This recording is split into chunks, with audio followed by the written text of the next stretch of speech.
We are actually in the KCIW radio station in Brookings, Oregon. We know who we are.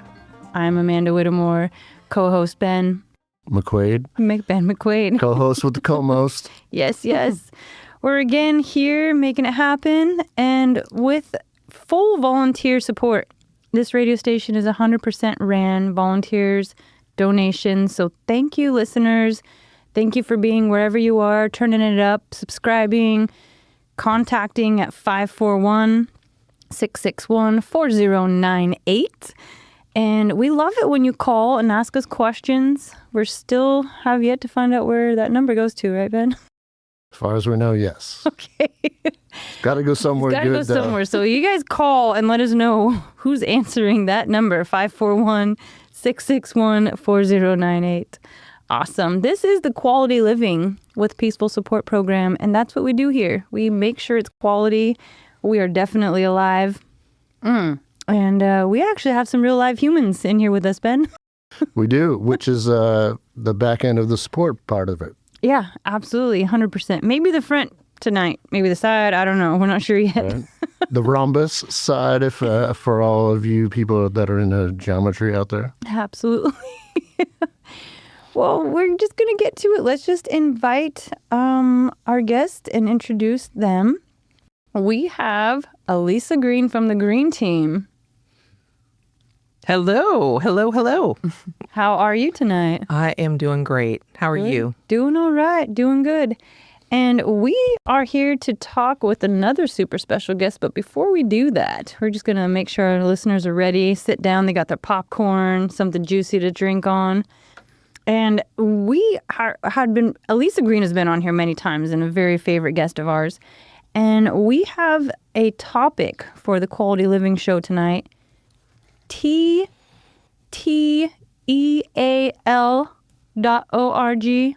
Yes, the woman behind TTEAL.org. She is from OKC, that's Oklahoma City, to you that don't know.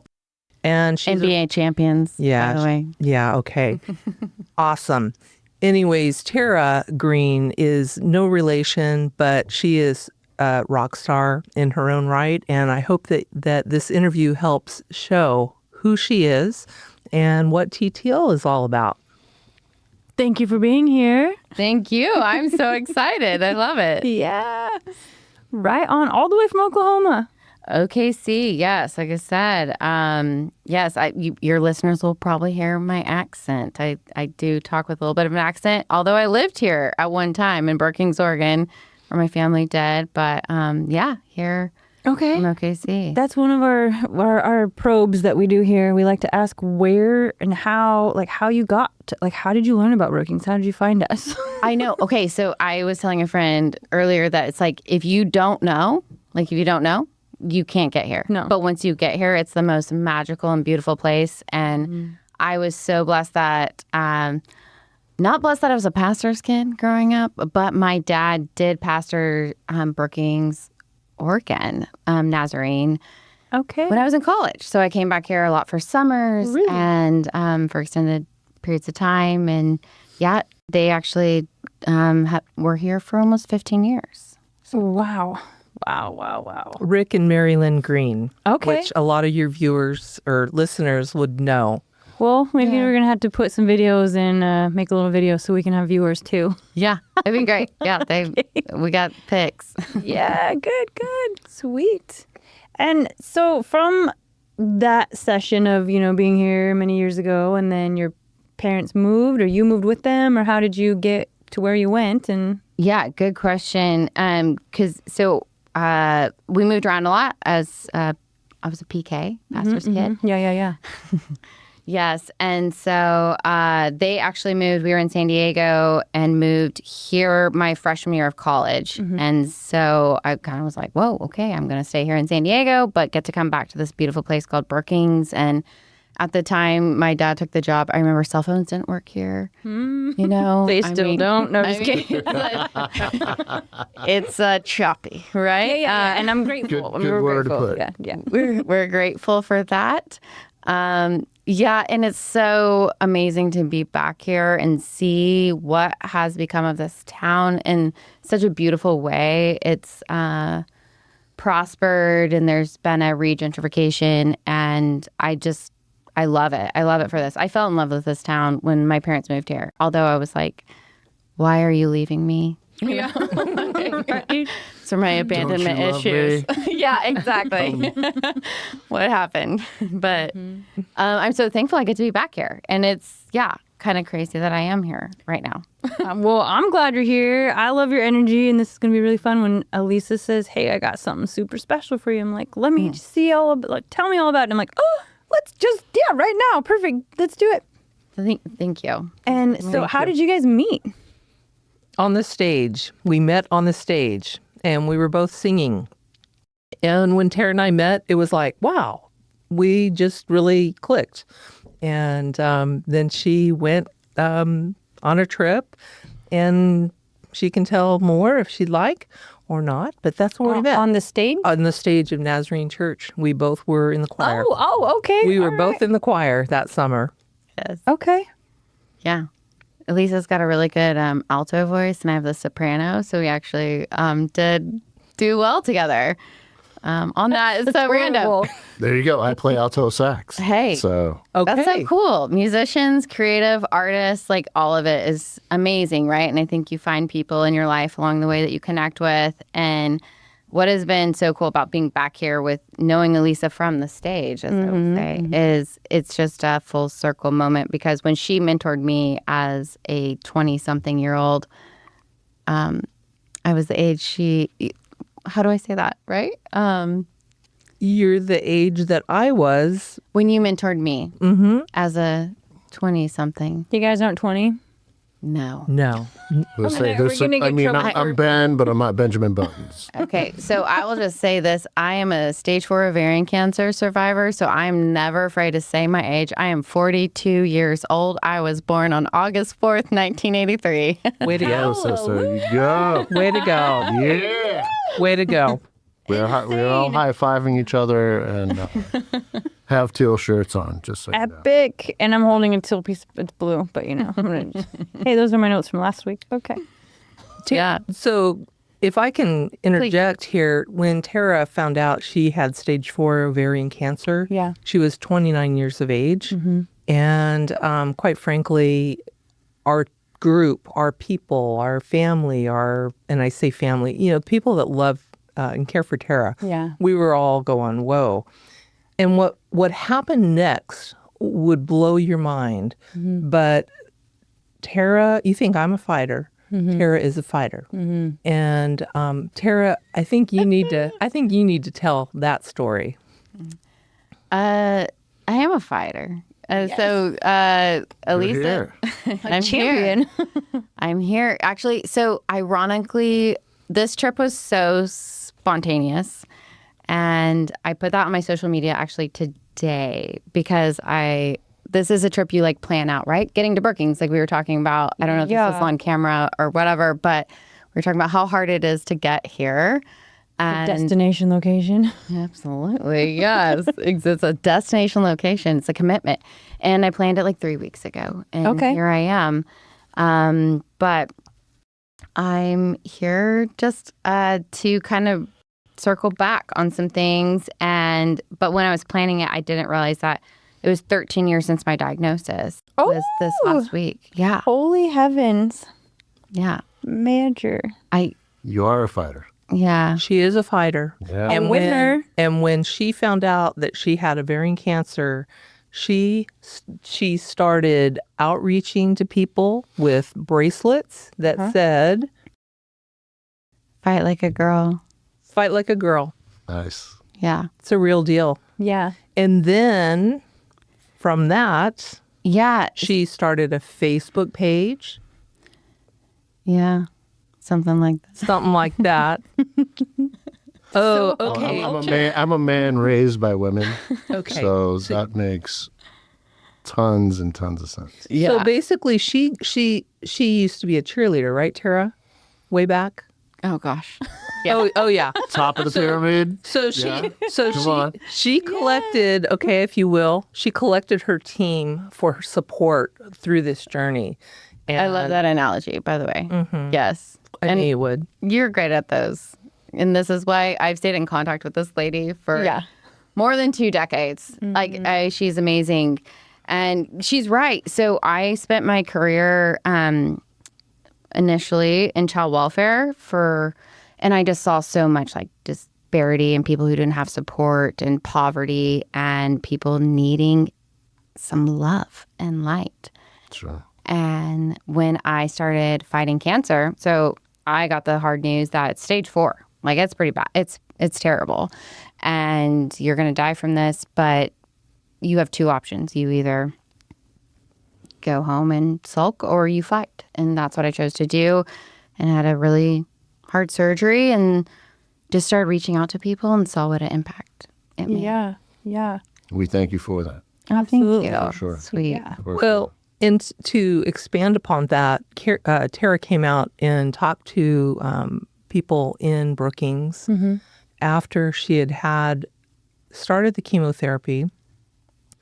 And the first 5 months, I believe it was, she started her chemotherapy, which was radical chemotherapy. It was a program. Yeah, it was like an intraperitoneal chemo. So like I got all the chemo through my stomach. Right. Peritoneal is your stomach cavity. So it made me really, really sick. And it's like 8-hour infusions and they called it a belly wash. Yeah. Yeah. And if that's not intense, she finished her master's degree during that time, which blows my mind still to this day.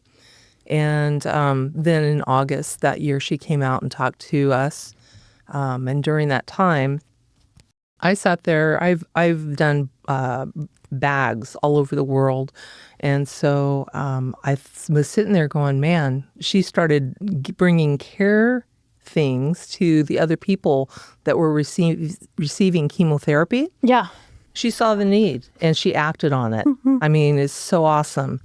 And so I'm sitting there going, man, maybe I should make some bags. And so I called her and we talked about it and we talked about what should be in the bags. And boy, Here we are. Like 53,000 cancer care packs later worldwide that we've done. Amazing. For cancer fighters. Awesome. Yeah. I do have a question for you guys. Please. With 2 of my best friends just passed away that are from the Oklahoma area. Ideally, their grandmother is part of the Caddo Nation. Yeah. And is there support available for Native folks? I mean, how much are you entrenched in that community? Because they're in Bingham, as far as I know, and they have a 36% more cancer rate and then 76% more death rate. Right. So I would assume you guys being there, if you could talk a little bit about that, that would be awesome. That's a great question. Yeah, it is a good question. So I didn't really realize this, obviously, when my parents were here in Brookings and then being in OKC now. I have roots in Oklahoma way back, but there's obviously like a very high level of influence of the Native American population, which is so amazing. I have Native in me, and I'm so proud of that.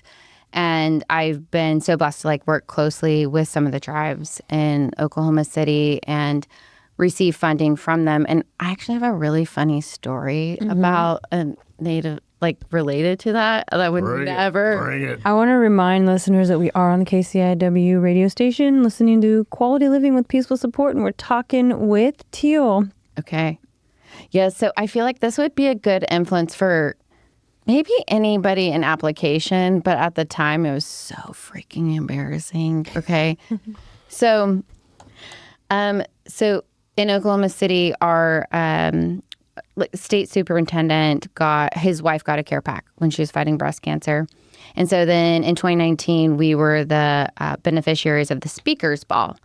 And so it's a big whatever, welcome the legislature to the House that year. And so I'm speaking in front of the governor of Oklahoma and all the people, and it happens to be the governor of the Chickasaw Nation. Have you heard of Chickasaw? I have, yeah. So it's a very big, influential The tribe. Choctaw. Absolutely. There's a country song that's like Cherokee, Choctaw, whatever. Yep. Chickasaw. So the governor Anatebby's in the room, and I get a call from his lieutenant governor, which is basically short term for his right hand, or long term. And he wants to meet me. I'm like, oh my gosh, wow, this is a big deal. Wow, that is a big deal. It's a big deal. So I'm going to go meet with the governor. And this is, so your listeners know and understand, this is like a sovereign nation. And so I'm literally going to meet with the leader of this nation in Oklahoma. And I'm a new nonprofit leader. I'm doing this as a hobby. I'm doing this as a act of service and love and need, right? And Survivor. A winner. Yeah. Fighter. And so I go down to Ada, Oklahoma, and I'll wrap the story up. But essentially, I pulled the gas can out too early. Never done that in my life. But I poured gas all over me. Oh, my God. Right before my meeting with the governor of the Chickasaw Nation. And I feel like I had to set that up and tell the story in a long-term thing that I had nothing to do. You know what you do? You show up. Of course. You show up to the meeting. And do you know what that did? He could not stop laughing.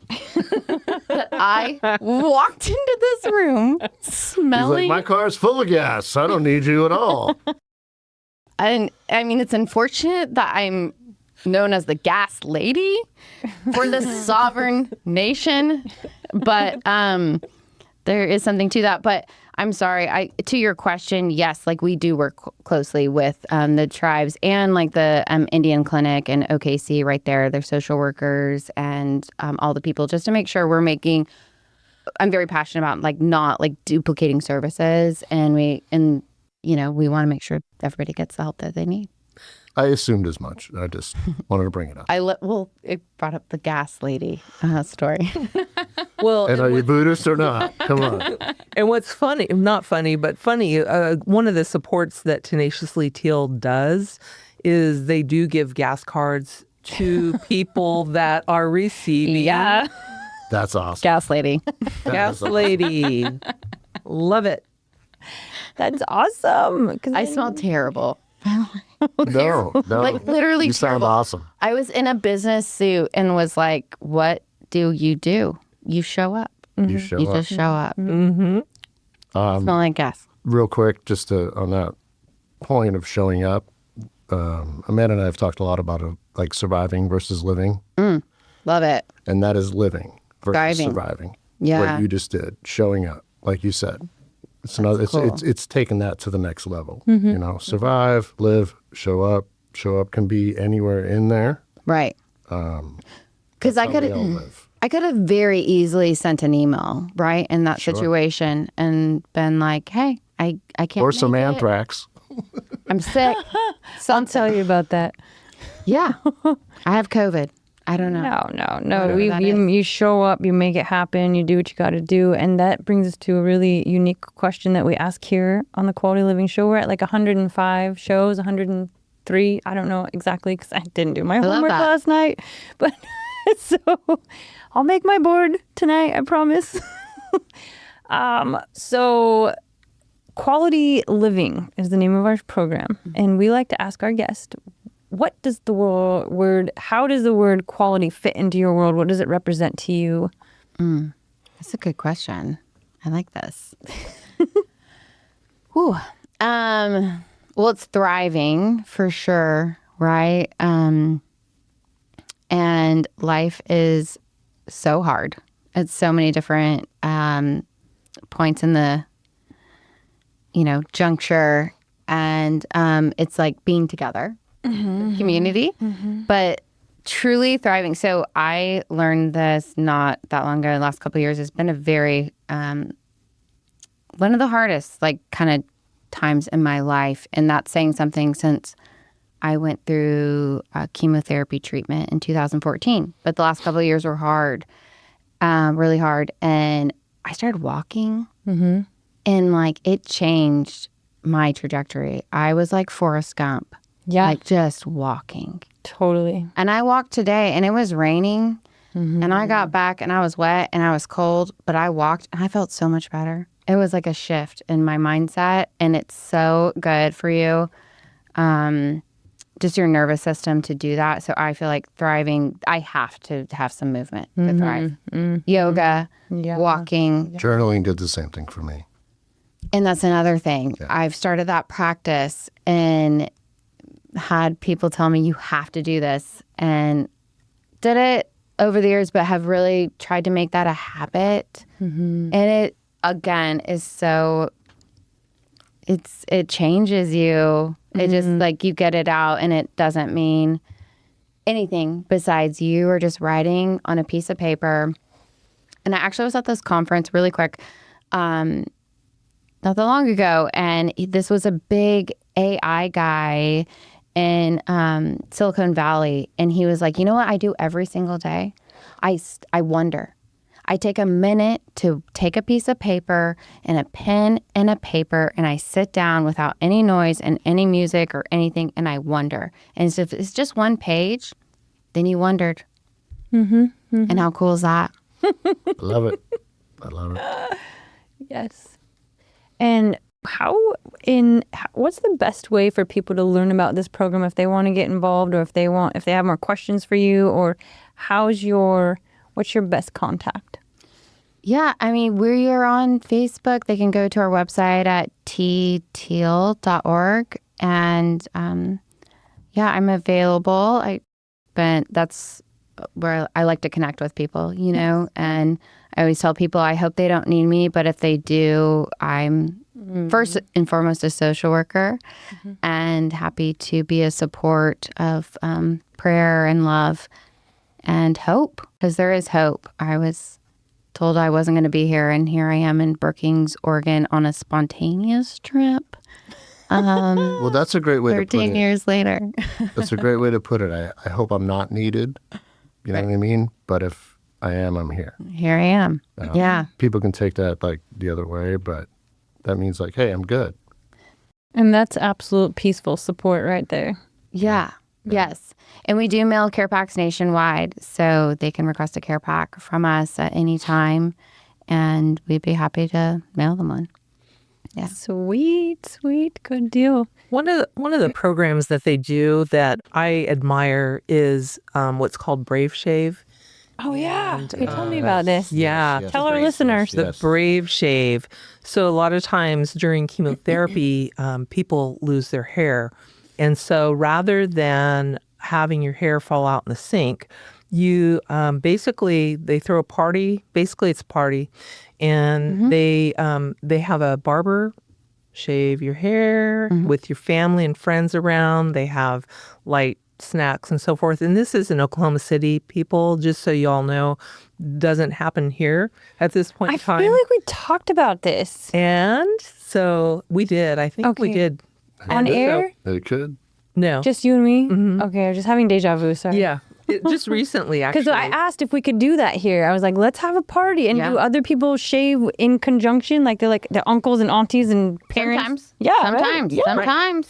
Yeah, and so what they do, the people basically face their possible hair loss head on, and they, with that bravery. Yeah. I Well, love what it. was it with the water? ALS thing. Right. Ice bucket challenge. Yeah. If you can do that, you can do what we're talking about Yeah. for sure. Brave shave.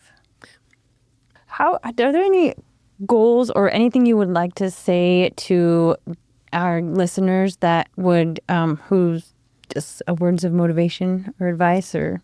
I appreciate you asking me that way, because a lot of people ask goals, but like a words of motivation, I think is a little maybe more inspiring for people hearing this and from somebody who suffered through fighting through stage 4 ovarian cancer, and it was really freaking hard, and there was a lot of darkness and a lot of hurt and a lot of suffering, but like every day I just focused on like, what I did have, and I know it's cliche to say, right, the gratefulness thing, but if you can get down to the tiny nitty gritty gratefulness things, even the people that I've seen here in Brookings that maybe are in an encampment right now and are just going through a hard time, but like they have people around them, they have a smile, they have shelter, you have a sock.